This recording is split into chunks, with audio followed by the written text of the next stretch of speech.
আল্লাহ আপনি তো রব্বুল আলামিন, আপনি আবার খিলা বেমার হইবা আর আপনারে আমরা দেখবো খিলা,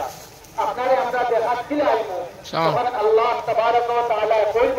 যে আমার ফুলা বান্দা বেমার আসলো, তুমি তার কাছে গেলাই না খানে, তুমি যা তারে দেখলাই না খানে, তুমি যদি যাইতাই তারে মায়া করতাই, তারে সান্ত্বনা দিতাই, তাহলে মেমোরি লাস্ট মেমোরি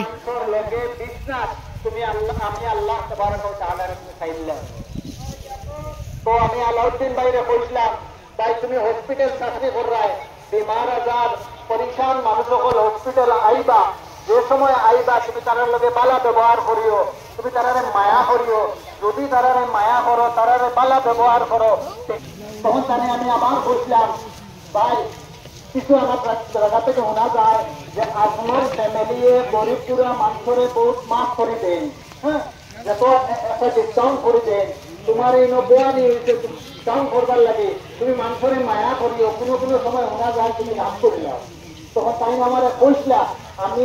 যত মানুষের লগে তাই যদি কোনোদিন রাগ করিয়া থাকেন, তাহলে ইয়াদ রাখবা আপনার আর ছোট ভাই আপনার তরফ থেকে সবার আপনি রাগ করবা না। তখন তাই কইসলা, হ্যাঁ, আমি যে চেয়ারও বনো আছি রে ভাই, ও চেয়ারও যদি তুই বইতে তাহলে বুঝতে পারলাম না, এখন বুঝতে পারছে না, বলে কিতা বুঝতে পারতাম না, কোন লজিক তুমি আমার খোঁজ। তখন তাই কইসলা, আমারে আজমল ফ্যামিলি বয়াইছেন গরিব দুঃখীরে মাফ করে দিবার লাগে, বিভিন্ন ধরনের এলাকার মানুষ সকল আমার সামনে আইন, হ্যাঁ, বহুত ধনী মানুষ আইন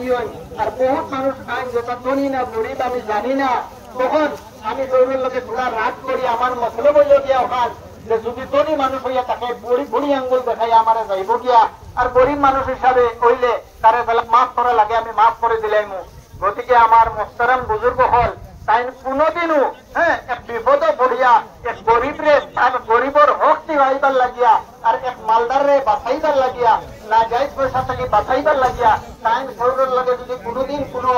রাগারাগি করিয়া তখন আমি ছোট ভাই হিসাবে আমার আত্মা খানদানোর তরফ থেকে আপনার কাছে জুড়াত করিয়া মাটি চাইয়া